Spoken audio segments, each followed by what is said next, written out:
তো আমরা আমি এএফসি এবং চায়না ফুটবল ফেডারেশনকে ধন্যবাদ জানাই আন্ডার 17 এএফসি কাপ অর্গানাইজ করার জন্য।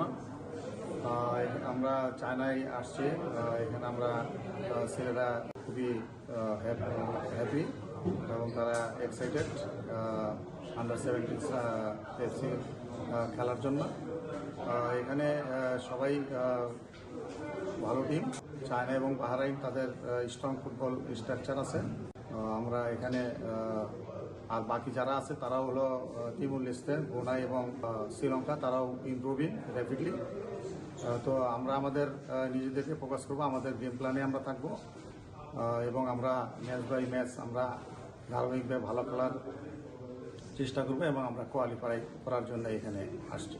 টিমুর লিস্টের সাথে আমরা কোনো কারণে এজ লেভেলে তেমন একটা আমরা ভিডিও খোঁজার চেষ্টা করেছি, কিন্তু তেমন একটা ভিডিও পাওয়া যায় না। টিমুর লিস্টের সাথে আমরা আসলে তাদের সম্বন্ধে ধারণা কম, কিন্তু আমরা আমাদের গেম প্ল্যান অনুযায়ী খেলবো এবং জয়ের জন্য মাঠে নামবো। আসসালামু আলাইকুম। আপনারা সবাই জানেন যে আগামীকাল বাংলাদেশ সময় দুপুর 12টায় আমরা আমাদের প্রথম ম্যাচে মাঠে নামবো। আমাদের প্রতিপক্ষ হচ্ছে তিমুর লেস্তে। সবাই আমাদের জন্য দোয়া করবেন, আমরা যেন এই ম্যাচ ভালো করে আমাদের পরের ম্যাচ ধাপে ধাপে ভালো করে আমরা যেন এখান থেকে ভালো একটা রেজাল্ট নিয়ে ফিরে যেতে পারি। এবং বর্তমানে বাংলাদেশ ফুটবলটা যেভাবে এগিয়ে যাচ্ছে, সিনিয়র টিম যেভাবে নিজেদেরকে প্রমাণ করতেছে, ইনশাল্লাহ আমরা সেই ধারাবাহিকতা বজায় রাখতে চাই।